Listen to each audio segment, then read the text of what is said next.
পুরানো ঢাকার ঋষিকেশ দাস রোডের যে ঐতিহাসিক ভবনে আওয়ামী লীগের যাত্রা শুরু হয়েছিল, সেই রোজ গার্ডেন কিনতে গিয়ে রাষ্ট্রের প্রায় ৩৩২ কোটি টাকার ক্ষতি হওয়ার অভিযোগে অনুসন্ধান শুরু করেছে দুর্নীতি দমন কমিশন দুদক।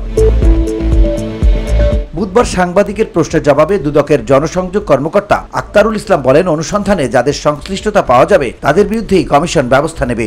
গৃহায়ন ও গণপূর্ত মন্ত্রণালয়ের কিছু অসাধু কর্মকর্তার যোগসাজশে রোজ গার্ডেন বাড়িটি কেনার মাধ্যমে রাষ্ট্রের ৩৩২ কোটি টাকার ক্ষতি হয়েছে বলে অভিযোগ পাওয়া গেছে। অভিযোগ পাওয়ার পর দুদক বিষয়টি যাচাই বাছাই করতে অভিযান চালায়। অভিযানে প্রাপ্ত তথ্য ও নথির ভিত্তিতে কমিশন প্রাথমিক অনুসন্ধান শুরু করেছে।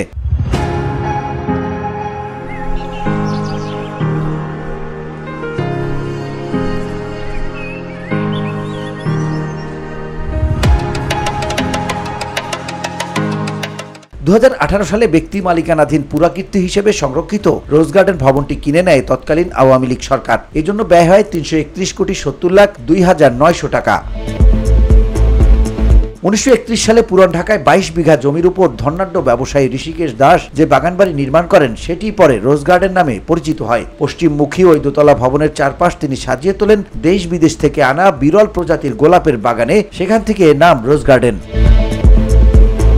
করিন্থীয় গ্রিক শৈলী অনুসরণে তৈরি প্রায় ৭,০০০ বর্গফুট আয়তনের ভবনটির দ্বিতীয় তলায় রয়েছে একটি বৃহৎ জলসাঘর। এর মেঝে সাদা পাথরের এবং সিলিংয়ে সবুজ কাচ দিয়ে তৈরি ফুলের নকশা। ঋষিকেশ তার গোলাপ বাগানকে অলঙ্কৃত করেছিলেন দেশ বিদেশ থেকে আনা পাথরের ভাস্কর্য, সুদৃশ্য ফোয়ারা এবং সামনের অংশে শান বাঁধানো পুকুর দিয়ে। সে সময় রোজ গার্ডেন ছিল ঢাকার অন্যতম দর্শনীয় স্থান।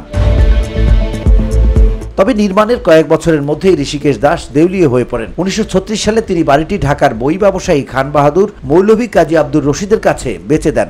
বিখ্যাত প্রভিন্সিয়াল লাইব্রেরি এখানেই প্রতিষ্ঠিত হয়, যার মালিক ছিলেন ব্যবসায়ী আব্দুর রশিদ। ১৯৬৬ সালে আব্দুর রশিদের ভাই কাজী হুমায়ুন ভবনের মালিকানা পান। তারপর থেকে ভবনটির নাম হুমায়ুন সাহেবের বাড়ি নামে বিখ্যাত হয়ে ওঠে। VOD Bangla news desk.